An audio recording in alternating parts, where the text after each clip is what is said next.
C'est une semaine spéciale et nous parlons de l'ultime pour nous tous. Où allons-nous après notre mort? Qu'en est-il du ciel? Qu'en est-il de l'enfer? Que dit la Bible?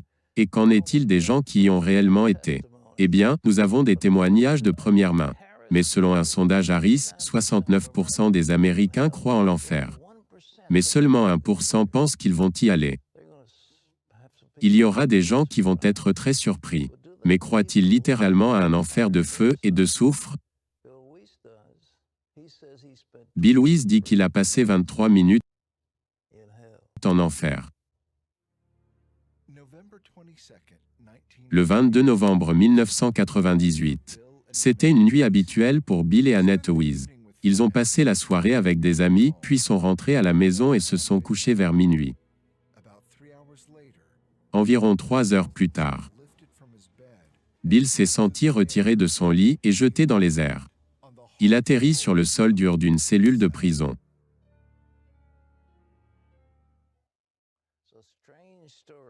Une histoire étrange qu'il raconte dans un livre intitulé « 23 questions sur l'enfer » et aussi 23 minutes en enfer. Bill Wiese est ici avec nous. Bill, c'est bien de t'avoir. C'est un honneur d'être avec vous. Tu es plus beaucoup qu'un membre nominal de l'Église, tu es plus qu'un simple membre. Tu y consacres du temps. Pendant 41 ans, j'ai été impliqué dans le ministère des Églises. Avant que cette chose ne t'arrive. Tu dormais? Oui. Nous sommes allés à une réunion de prière. Revenu à la maison, comme toute autre nuit normale. Et je me suis levé à 3 heures du matin pour prendre un verre d'eau. Et tout à coup j'ai été retiré de mon corps. Comme être aspiré hors de votre corps. Et je me suis retrouvé tombant dans les airs. Et j'ai atterri dans cette cellule de prison réelle, en enfer. Mur taillé, rugueux. Prison sale, avec barre puante, comme un cachot. C'était une expérience hors du corps, c'était une vision. Ok. Je n'en ai jamais eu de telle avant, d'aucune manière. C'était en fait une cellule de prison, et il y avait de ces créatures démoniaques dans cette cellule. Oh, comme? Avec des apparences de reptiles, avec des bosses et des écailles sur tout leur corps. 2 en particulier mesuraient environ 3 ou 4 mètres de haut. J'ai des références bibliques écritures pour ça, mais... Cela ressemblait-il à ce que tu as déjà vu en photo? Oui, il y a des représentations qui sont assez précises. L'une d'elles est dans le témoignage de Kenneth Hagin que l'église de Joe Austin a montré, au sujet d'un démon qu'il a vu. Qu'est-ce qu'ils t'ont fait? Où ont-ils fait? Premièrement, ils blasphémaient et maudissaient Dieu, et avaient une haine extrême pour Dieu. Ils étaient déformés, tordus, des créatures grotesques, et ensuite ils ont dirigé cette haine contre moi. Je me suis demandé pourquoi? Qu'est-ce que j'ai fait contre eux? Mais un m'a pris et m'a jeté contre le mur avec une force énorme. Je me suis effondré sur le sol. J'ai senti mes os se briser. L'autre a enfoncé ses griffes dans ma poitrine, a déchiré ouvertement la chair. Vous avez un corps en enfer, mais il peut résister à ce tourment. Et il n'avait absolument aucune pitié. Une haine extrême pour Dieu et pour l'homme. Aucune pitié du tout? Non, pas du tout. Bien, quand vous étiez dans la cellule avec ces créatures, y avait-il quelqu'un d'autre? À ce moment, j'étais seul avec ces créatures. Et ils ont commencé à me tourmenter. Je sentais des douleurs, mais j'ai compris qu'une grande partie était bloquée. Et le Seigneur m'a expliqué plus tard que je devais sentir un peu ces douleurs afin de pouvoir rapporter aux gens. Ce n'est pas métaphorique ou allégorique. Ce n'est pas un état d'esprit. C'est littéralement une vraie douleur que tu vas ressentir en enfer. Qu'en est-il de l'étang de feu? Y a-t-il eu du feu quelque part? Oui, j'ai été sorti de la cellule et j'ai été placé à côté de ce grand gouffre de feu. Ce gouffre n'était pas l'étang de feu dont parle Apocalypse chapitre 20, versets 13 à 15. Mais l'enfer actuel. Et ce gouffre était comme un énorme capuchon, un trou dans le sol, avec des flammes faisant rage très haut dans cette caverne ouverte. Et encore une fois, ce n'était pas métaphorique ou allégorique, mais de vraies flammes au sens littéral. Et Pat, c'est là que je pouvais voir des gens. Il y avait des gens littéralement à l'intérieur de ce gouffre, en train de brûler. C'est la vue la plus horrible. De voir une personne en train de brûler de feu et crier. Les cris étaient si forts. Des millions de personnes criant de tous leurs poumons. Que disait-il? Rien. Il ne disait rien. Il criait, agonisait. Il n'y a pas de conversation. Tu n'es pas avec des gens. Tu es isolé et séparé. Et les démons tourmentaient les gens. Vous n'avez aucune conversation. Les odeurs sont si nauséabondes et putrides. Les plus dégoûtantes odeurs. Et vous respirez en fait du soufre. Et le soufre qui brûle est en fait toxique. Alors je me suis demandé comment pouvait-il être vivant en respirant cet air toxique et continuer à vivre? Il n'y a pas assez d'air pour respirer non plus. Ce gaz était ce tout petit peu d'oxygène. Qu'en est-il de l'eau? Il n'y a pas d'eau? Il n'y a pas une seule goutte d'eau. J'avais tellement soif. Juste une goutte aurait été si précieux. Comme l'homme riche dans Luc chapitre 16. Mais tu ne reçois pas cette goutte. Cet homme riche était toujours en attente de cette goutte. Vous savez, on pense que ces gens vont expirer, qu'ils vont mourir. Mais apparemment, ils ne peuvent pas mourir. Le corps dont vous êtes équipé en enfer, vous l'avez pour toujours. Parce que, vous savez que nous avons été créés comme des êtres éternels, à l'image de Dieu. Et donc notre âme est éternelle. Elle ne mourra pas. Comme le buisson ardent, il brûlait et n'était pas consumé. C'est quelque chose de ce genre en enfer avec votre corps. Il peut résister à ces tourments. Vous voulez mourir. Je voulais mourir, mais vous ne le pouvez pas. Oui, vous savez, c'est la chose la plus horrible quand on y pense. Juste penser qu'il n'y a pas de fin. Qu'il n'y a pas de fin. Bien Pat, c'est la partie la plus horrible.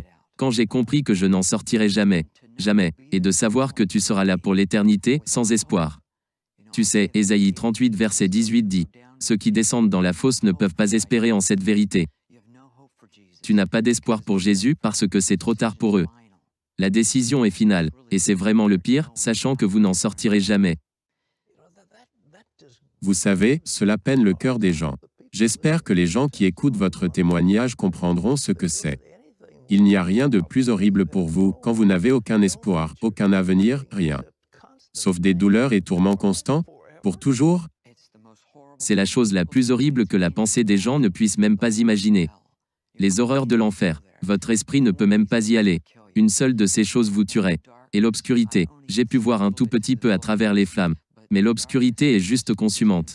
Même un peu de la lumière des flammes est si sombre que vous pouvez réellement sentir l'obscurité. Exode 10 verset 21 parle d'une obscurité qui peut être touchée. Donc ce n'est pas une exagération. Parce qu'il y a tellement de mal et de méchanceté dans cet endroit. Il n'y a aucun amour d'aucune sorte. Vous comprenez que vous n'allez jamais être sauvé. Il n'y a pas d'ange pour vous protéger. Il n'y a personne à qui parler, vous n'allez pas sortir de là. Personne à qui parler. Il n'y a aucune amitié, rencontre. Aucun. Vous n'aurez aucune rencontre. Les gens pensent qu'ils verront beaucoup de leurs copains en enfer. Ça ne sera pas de cette façon. Tu es seul. Tu es seul pour toujours? Pour toujours. Et c'est pourquoi les gens ont besoin de savoir à quel point c'est important la décision que nous prenons dans la vie-ci. Vous savez que nous servons un Dieu aimant. Il ne veut pas qu'aucun aille dans cet endroit, qui a été fait pour le diable et ses anges, non pas pour l'homme. Mais l'homme y ira parce que Dieu aime tellement l'homme qu'il lui a donné la pleine liberté de choisir. Vous savez ce qu'il a dit, tes propres paroles te condamneront. As-tu finalement crié à Jésus? Comment es-tu sorti de là? Bien, quand je regardais tout ce tourment et les gens qui brûlaient dans le feu, j'ai commencé à être soulevé à travers ce tunnel. Et c'est là que cette lumière brillante est apparue. Soudainement il eut cette lumière brillante. Je savais immédiatement qui c'était. Je n'ai pas vu son visage, mais j'ai vu le contour d'un homme, debout dans cette lumière sainte pure. Une lumière que j'ai jamais vue. Et j'ai immédiatement su qui c'était. Et j'ai crié son nom Jésus. Et il a dit je suis. Je me suis effondré à ses pieds. Je ne sais pas si j'étais mort. Mais il m'a touché, et quand je suis revenu à moi, j'ai commencé à avoir des pensées, et il répondait à mes pensées. Et c'était beaucoup de réflexions. Je n'ai pas le temps de les passer toutes ici. Mais oui, je pensais, Seigneur, pourquoi m'as-tu envoyé dans cet endroit affreux? Il répondit que beaucoup de personnes ne croient pas que l'enfer soit réel. Il dit, même certains de mon propre peuple ne croient pas que l'enfer existe. Cette déclaration m'a surpris, parce que je pensais que tous les chrétiens croyaient en l'enfer. Mais beaucoup d'entre eux ne le croient pas. Ils croient à l'annihilationnisme, ou à l'universalisme, ou au sommeil de l'âme. Jésus a dit dans Matthieu 25 verset 46. Et ceux-ci iront pour la vie éternelle, et ceux-ci au châtiment éternel. C'est le même mot éternel qui est utilisé. Autant le ciel est éternel, autant l'est l'enfer. C'est un endroit, mais certains chrétiens disent que ce n'est pas un endroit. C'est un endroit géographique réel. J'ai compris que j'étais au fond de la terre. J'ai compris qu'il y avait différents niveaux de tourment et degrés de punition. Rappelez-vous que Jésus a dit, « Vous recevrez une plus grande condamnation. » Il y en a des moindres. Mais le point est qu'il n'y a pas de niveau confortable en enfer. Ils sont tous horribles, au-delà de ce qu'on peut imaginer. Avez-vous découvert pourquoi le Seigneur a envoyé ces gens en enfer? Pourquoi ils sont allés en enfer? Ils sont allés en enfer parce qu'ils ont refusé Jésus comme leur sauveur personnel. Oui, ils avaient le choix dans la vie et ils l'ont rejeté. Même si Dieu s'offre aux gens tout au long de leur vie, les gens de leur propre chef le rejettent. La seule façon de connaître Jésus-Christ est de se repentir de vos péchés. Et si vous ne le faites pas, vous vous retrouverez dans cet endroit. Et qu'importe comment vous avez été élevé. Si vous ne connaissez pas Jésus-Christ, vous vous retrouverez dans cet endroit pour toute l'éternité. Cela est horrible à contempler. Ça l'est. C'est horrible. C'est horrible. C'est la chose la plus horrible. C'est pourquoi Dieu veut que nous, chrétiens, partagions l'Évangile. Et il ne veut qu'aucun aille dans cet endroit. Il pleure quand il voit des gens tomber dans ce tunnel dont nous sommes sortis. Cela le peine de voir des gens aller en enfer. Mais encore une fois, parce qu'il aime l'homme, il lui donne la liberté de choix. Il vous dit clairement comment rester à l'écart. Vous savez, Apocalypse 21 verset 8 dit que tous les non-croyants auront leur part dans les temps de feu. Il nous dit donc si vous ne croyez pas en ma parole, vous finirez là. Donc c'est leur propre parole qui les condamne. Et les envoie là-bas. Qu'est-ce que tu as fait après cela? Parce que tu y as été que pendant 23 minutes. 23 secondes auraient été assez. Mais cela a changé ma vie. J'ai quitté ma carrière dans l'immobilier. Ma femme et moi voyageons à plein temps dans le ministère. Juste pour partager des informations avec les gens. Vous savez, ce n'est pas un message de condamnation. C'est simplement un message d'avertissement.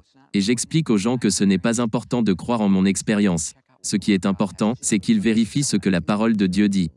Avez-vous identifié pourquoi vous avez été choisi pour aller là-bas? J'étais le moins probable. Je n'étais pas un Billy Graham. J'étais juste un courtier immobilier, faisant son travail. J'avais ma propre entreprise. Je suis une personne conservatrice.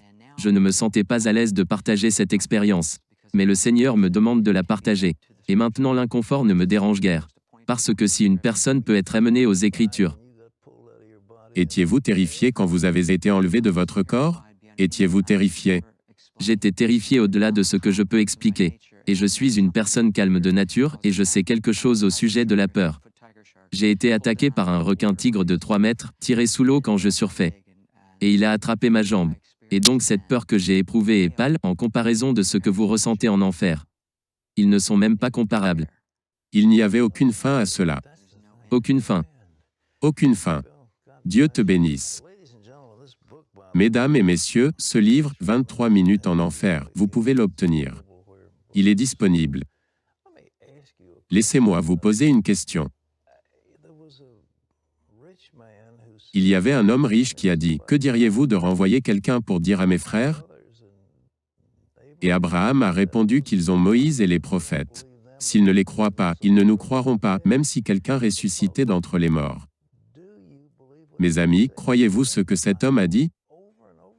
C'est dans la Bible. Encore, et encore, encore, des gens y ont été, ils l'ont vu et ils sont venus vous avertir et dire que vous ne voudriez même pas y aller.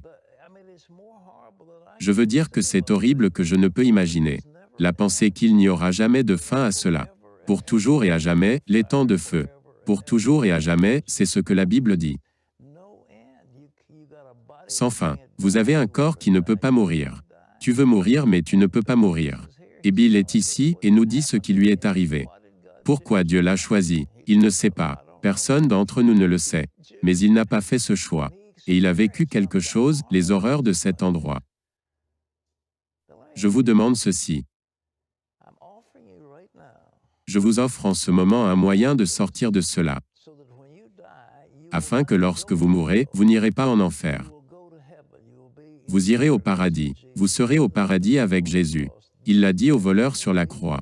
Aujourd'hui même, tu seras avec moi au paradis. Non pas tu seras avec moi en enfer, mais tu seras avec moi au paradis. Parce qu'il a dit, Seigneur, souviens-toi de moi quand tu entreras dans ton royaume. Choisirez-vous la vie? Choisirez-vous la vie alors que Dieu vous parle en ce moment? Priez avec moi. Seigneur Jésus-Christ, je sais que tu es mort pour prendre sur toi la peine pour tous les péchés que j'ai commis.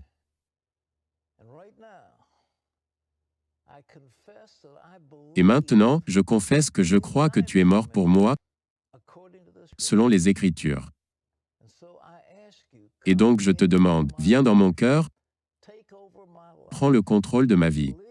Vis ta vie pour moi et en moi. Et à partir de ce moment, Seigneur, je suis à toi. Merci de ce que tu as entendu ma prière. Et merci de venir dans mon cœur. Merci Seigneur. Vous sentez un soutien. Vous sentez que votre vie n'est pas une vie normale. Vous sentez que vous êtes porté. C'est gratuit. Il ne vous demande rien. Il vous demande juste d'ouvrir votre cœur et d'oser croire en lui. Osez croire. On ne demande ni d'argent. On vous demande pas une souffrance particulière. On vous dit faites confiance et croyez. Essayez. Vous n'avez rien à perdre. Essayez. J'ai essayé. Ça fait plus de 20 ans que je suis dedans. Et je ne repartirai pour rien au monde. Aucun milliard au monde ne me fera changer d'avis et me séparer de lui. Impossible. Donc, osez Jésus avant qu'il soit trop tard. Osez. Ne le faites pas demain. Faites-le maintenant. Et quand la fin de votre vie arrivera, parce qu'elle arrivera pour tout le monde, pour moi et pour les personnes qui me regardent, ou même pour les personnes qui sont derrière cette caméra, au moins vous serez sûr que vous partez avec celui qui vous a donné une nouvelle vie. Cette vie peut commencer maintenant, dès que vous l'acceptez, et cette vie continuera après que la mort soit venue. La mort n'est qu'un passage pour une autre vie beaucoup plus belle. Mais vous avez la possibilité d'oser cette nouvelle vie maintenant, tout de suite. Faites-le maintenant, tout de suite. N'attendez pas demain, ni après-demain. Faites-le maintenant, tout de suite. Prenez 1 minute et faites-le. Je vous en prie, vous ne serez pas déçus. Après avoir écouté ce message, si vous avez décidé de donner votre vie au Seigneur Jésus-Christ, faites cette prière avec l'homme de Dieu.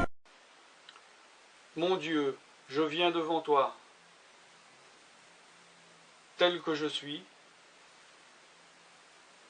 Je confesse Jésus-Christ comme mon Sauveur et mon Seigneur.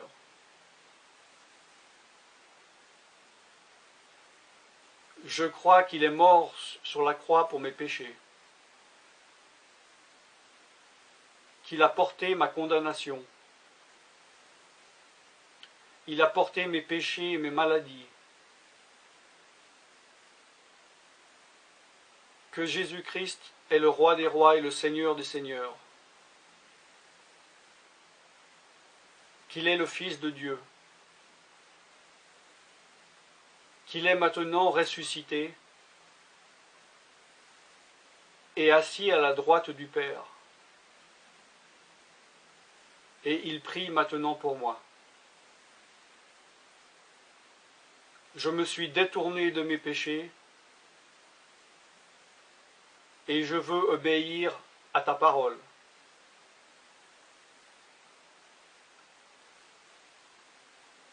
Je viens à toi en te demandant, mon Dieu, de me donner ton Esprit Saint.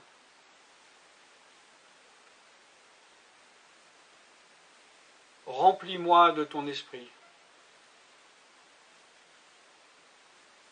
afin que tu ne sois plus à l'extérieur de moi, mais que tu viennes habiter en moi.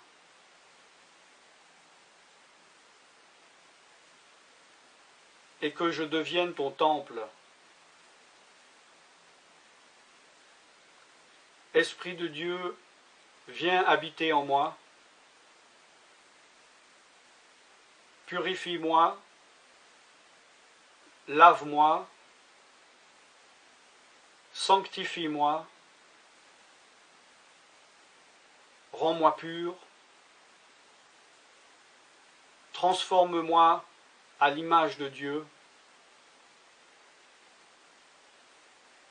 Je te remercie car je crois que tu m'as donné ton esprit, car tu ne mens pas. Et tu as dit dans ta parole que tu donnes à celui qui te demande. Je fais cette prière au nom de Jésus-Christ. Amen. Bonjour et bienvenue sur les vidéos de l'évangile.net. Est-ce que vous vous êtes déjà demandé si Dieu existait et si on pouvait trouver des réponses dans les livres sacrés comme la Bible par exemple?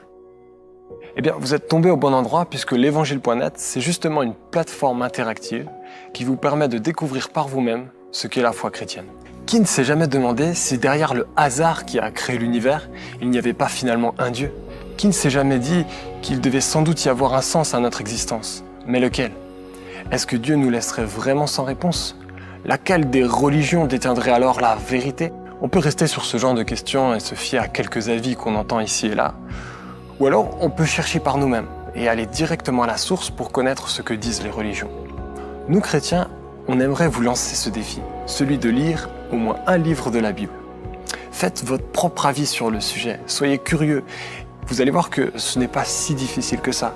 Et au contraire, je crois personnellement que ce sera une lecture enrichissante pour vous. Peu importe ce en quoi vous croyez, si vous êtes athée, agnostique, si vous êtes croyant d'une certaine religion, ou plutôt neutre sur la question de la foi. Regardez et lisez par vous-même.